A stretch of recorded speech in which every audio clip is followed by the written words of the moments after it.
रात के ठीक 2 बजे थे। पूरा कमरा अंधेरे में डूबा हुआ था। मोमबत्ती की रोशनी में आदित्य किताबों के पन्ने पलट रहा था। उसके माथे से लगातार पसीना बह रहा था, हाथ कांप रहे थे, गला ऐसे सूख चुका था जैसे कई दिनों से पानी ना पिया हो। कमरे में चारों तरफ किताबें बिखरी थीं। कुछ तांत्रिक चिन्ह दीवारों पर बने थे और इसी डरावने माहौल में आदित्य की खून की तरह लाल हो चुकी आंखें बार बार कमरे के दरवाजे की तरफ देख रही थी। और तभी अचानक उसका फोन बज उठा। आदित्य, बहुत बड़ी गड़बड़ हो गई है। क्या हुआ? प्रिया की बॉडी मॉर्च्यूरी से गायब है। तू कहाँ है अभी? डॉक्टर का फोन आया था।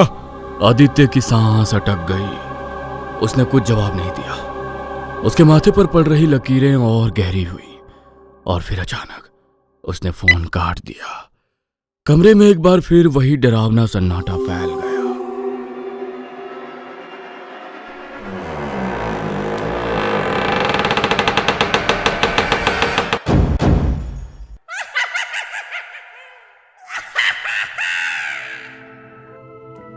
प्रिया और आदित्य कई सालों से एक दूसरे से प्यार करते थे। आदित्य अपनी फैमिली के साथ प्रिया के घर आया हुआ था। कुछ ही देर में गांव के बुजुर्ग पुरोहित ने दोनों की कुंडली अपने सामने रखी और गणना करने लगे। कुछ देर तक चुपचाप रहने के बाद अचानक उनके चेहरे का रंग बदल गया। ये विवाह नहीं हो सकता। पुजारी की बात सुनकर अभी तक खुशी से खनक रहा कमरा सन्नाटे में बदल गया। क्या मतलब गुरुजी? इन दोनों की कुंडली में विवाह का योग ही नहीं है और अगर शादी हुई तो बहुत बड़ा अनर्थ होगा। मैं ये सब नहीं मानता। क्या मतलब इन बातों का? बेटा, कुछ चीजें हमारे मानने ना मानने से नहीं बदलती। जो कुंडली में लिखा है सो मैंने बता दिया। मंगल की भारी छाया है तुम्हारे रिश्ते पर। मैं प्रिया से प्यार करता हूं और शादी उसी से करूंगा। ठीक है, फिर ये जान लो कि आगे का रास्ता अंधकार से भरा है। यजमान, अगर आपके बेटे को बात सुननी नहीं थी तो मुझे यहाँ अपमान के लिए क्यों बुलाया? गलती हो गई जो आपको बुलाया। और हाँ, आपके इस अंधकार से मुझे कोई डर नहीं। जो होगा मैं देख लूंगा। पुजारी जी वहां से चले गए और बिना किसी की सहमति के जल्द ही आदित्य की शादी प्रिया के साथ हो गई। शादी के बाद बेटा, एक बार गांव जाकर कुल देवता की पूजा कर लो, हमारे भी मन को शांति रहेगी। और हाँ, तुम्हारे शादी के फैसले के बाद मैंने पुरोहित जी से बात की थी। उन्होंने मंगल शांति की विधि बताई है। गांव में सब व्यवस्था हो गई है। बस तुम्हें वहां जाकर सच्चे मन से विधि पूरी करनी है। ठीक है माँ, तुम्हारी खुशी के लिए कर दूंगा ये भी। दोनों गांव जाने के लिए निकल पड़े थे। पूरे 12 घंटे का रास्ता तय करके वे गांव पहुंचने ही वाले थे कि तभी सामने से तेज रफ्तार ट्रक उनकी तरफ आता दिखाई दिया। आदित्य ने बचने की बहुत कोशिश की, लेकिन एक भयानक टक्कर हुई और फिर उनकी आंखों के आगे अंधेरा छा गया। जब आदित्य की आंख खुली तो वो अस्पताल में था। उसके सिर पर पट्टी बंधी थी और उसका अंग अंग दर्द से टूट रहा था। प्रिया, प्रिया कहाँ है? देखिए, हमें अफसोस है, आपकी पत्नी की मौके पर ही मौत हो गई थी। क्या? ये नहीं हो सकता। आपके घर पर खबर कर दी है, लेकिन मौसम खराब होने के कारण कल शाम से पहले कोई पहुंच नहीं सकेगा, इसलिए शव को मॉर्चुरी में रखवा दिया है। आप खुद को संभालिए। डॉक्टर बोलता जा रहा था, लेकिन आदित्य जैसे सुन्न पड़ गया था। कोई आवाज, कोई एहसास उस तक पहुंचना बंद हो गई थी जैसे। दूसरी ओर उसका फोन लगातार बज रहा था, लेकिन उसे होश ही नहीं था। हॉस्पिटल का कमरा अंधेरे में डूबा हुआ था। वो जमीन पर बैठा हुआ कभी प्रिया की तस्वीर देखता तो कभी फूट फूट कर रोने लगता। उसकी आंखें सूज चुकी थीं। हर 10 मिनट बाद वो खुद से एक ही बात कहता, ऐसा नहीं हो सकता। प्रिया मुझे छोड़कर नहीं जा सकती। प्रिया, मेरी प्रिया। एक बात सच सच बताओ, प्यार करती हो ना मुझसे? बहुत ज्यादा। तुम सोच भी नहीं सकते उतना प्यार करती हूँ। तुम्हें पाने के लिए किसी भी हद तक जाने को तैयार हूँ मैं। सोच लो, प्यार करोगे तो हदों को पार करके निभाना पड़ेगा।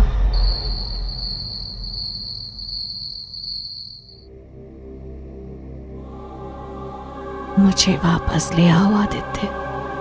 मैं अभी गई नहीं हूँ, इंतजार कर रही हूँ। आदित्य पागलों की तरह इधर उधर देखने लगा। उसने कांपते हुए प्रिया की तस्वीर उठाई। मैं तुम्हें वापस लाऊंगा, चाहे कुछ भी करना पड़े। उसने अपने हाथों में लगे इंजेक्शन और दवाएं हटाई और अस्पताल से बाहर निकल गया। यहां से वो गांव के उसी पुरोहित के आश्रम पहुंचा जिसने शादी से मना किया था। गुरुजी, मेरी पत्नी को वापस ले आइए। आपका अपमान करके मैंने बहुत बड़ी गलती की। मैं माफी मांगता हूँ, लेकिन बस मेरी प्रिया को लौटा दो मुझे। मैंने पहले ही चेतावनी दी थी बेटा, उस विवाह का योग नहीं था, मगर तुमने जिद की। अब मैं कुछ नहीं कर सकता। मुझे कुछ नहीं पता, मुझे बस प्रिया वापस चाहिए। मृत्यु के बाद वापसी का रास्ता नहीं होता है बेटा। क्रोध नहीं, शांति से काम लो।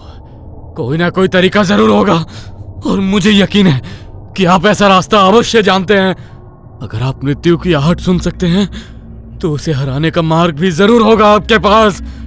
कुछ रास्ते हैं, लेकिन वो ईश्वर की मर्जी के विरुद्ध है, और इंसान को ईश्वर के विरुद्ध जाकर कोई कार्य नहीं करना चाहिए।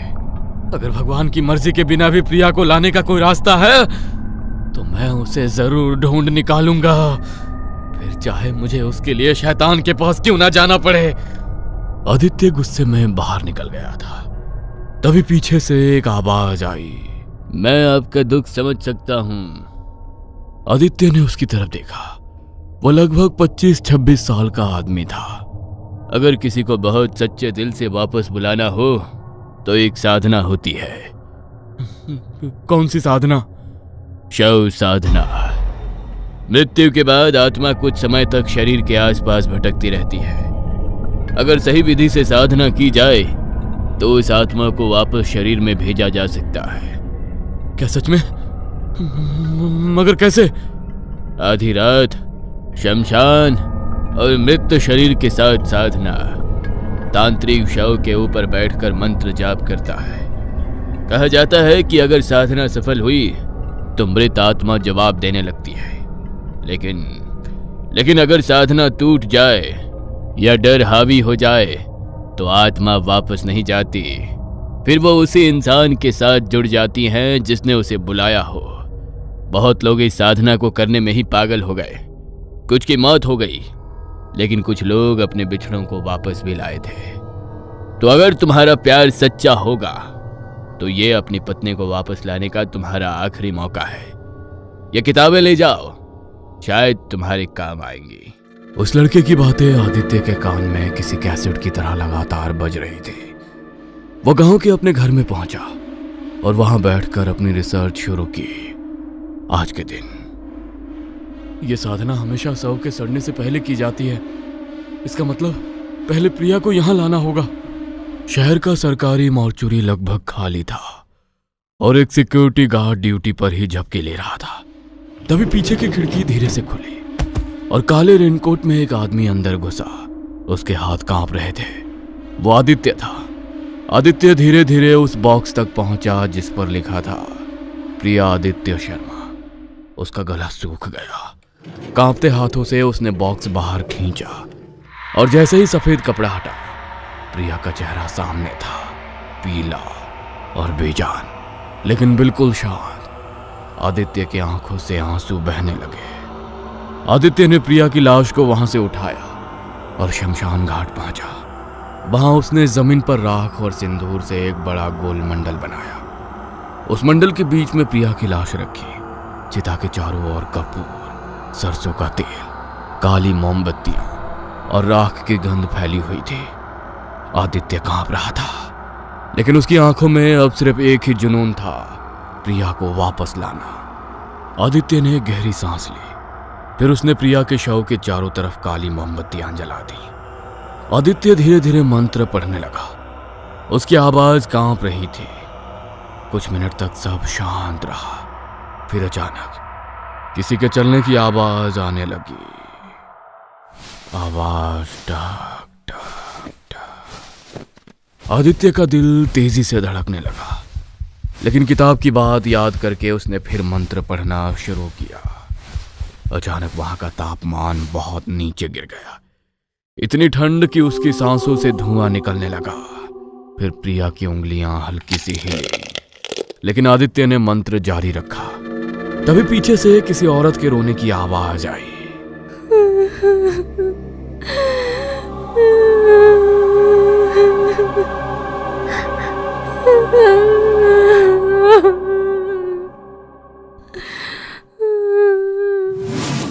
आदित्य ने डरते हुए पीछे देखा, वहां कोई नहीं था। फिर अचानक उसने देखा कि प्रिया के आधे खुले मुंह से मक्खियां निकल रही हैं।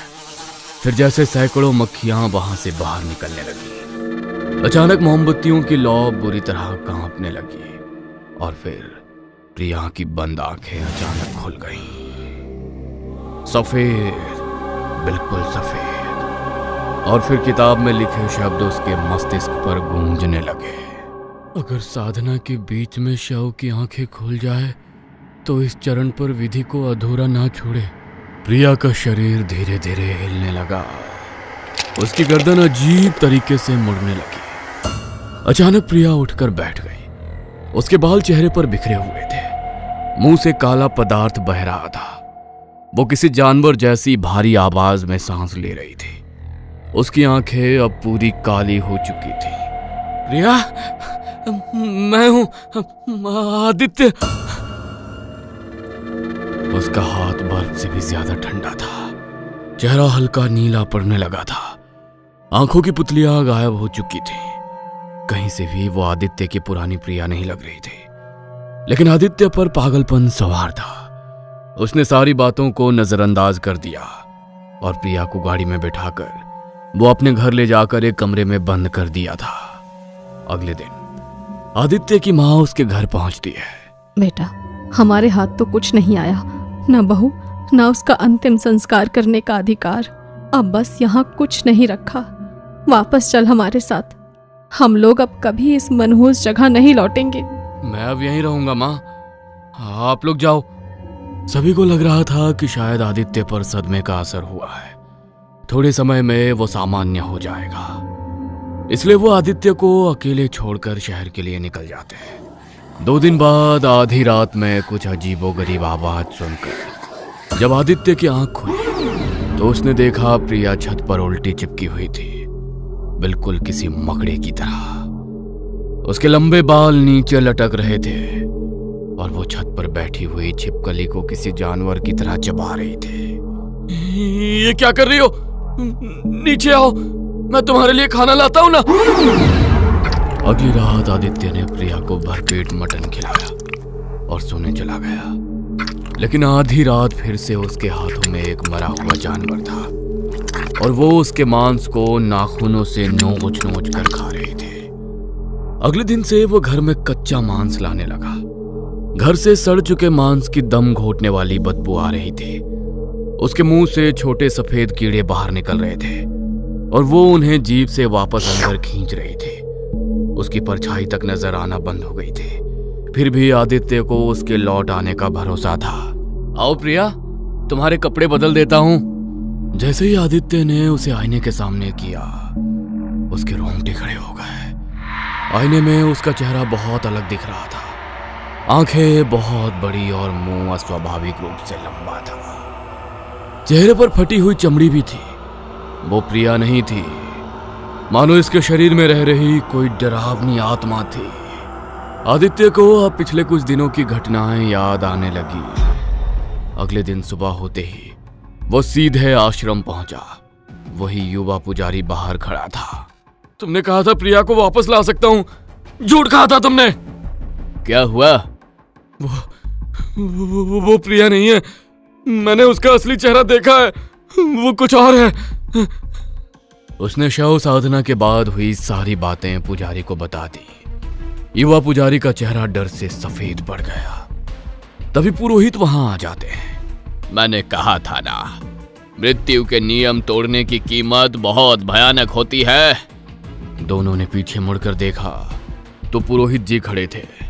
उनके चेहरे पर गुस्सा और डर दोनों थे।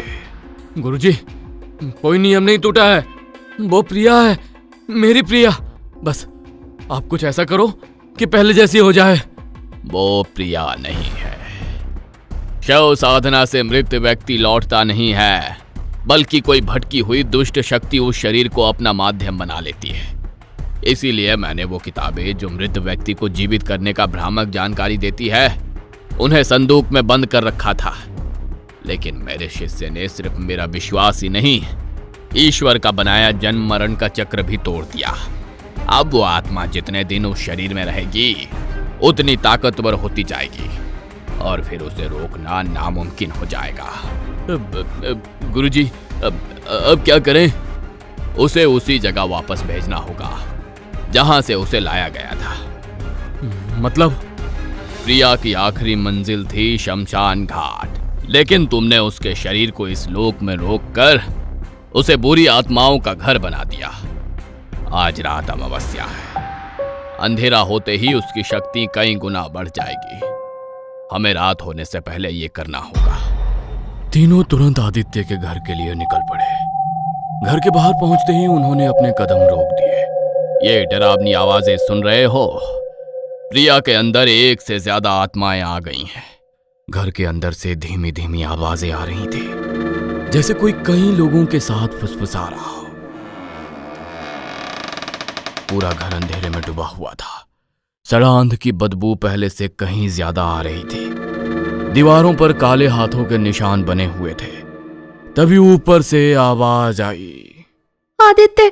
जवाब मत देना, वो तुम्हें भी अपने साथ खींच ले जाएगी। कुछ भी हो, बोलना नहीं। पुजारी जी ने तुरंत मंत्र पढ़ना शुरू किया। तीनों धीरे धीरे ऊपर पहुंचे। कमरे का दरवाजा खुला था और अंदर प्रिया जमीन पर पीठ उनकी तरफ करके बैठी थी। उसके लंबे बाल जमीन तक फैले हुए थे।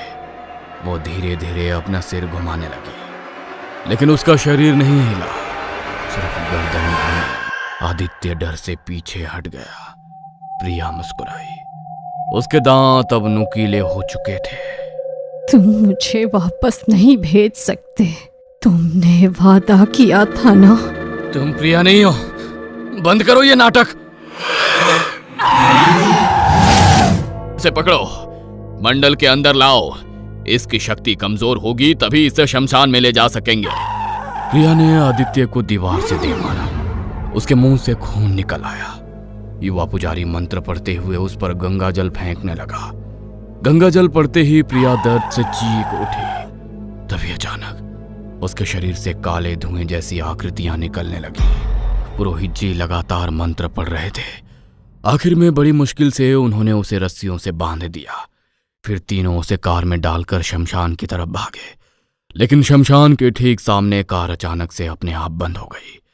तभी पीछे से हंसी की आवाज आई। आदित्य ने धीरे से पीछे देखा।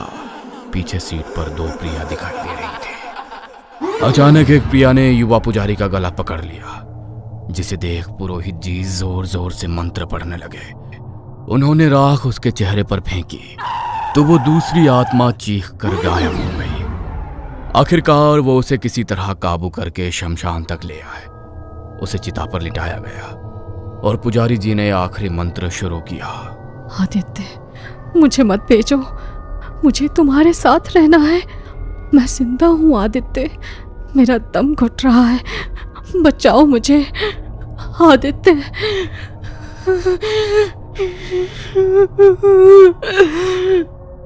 कुछ पल के लिए आदित्य रुक गया। उसकी आंखों से आंसू बहने लगे। वो तुम्हें धोखा दे रही है, प्रिया जा चुकी है। आदित्य ने हिम्मत करके कांपते हाथों से चिता को आग लगा दी।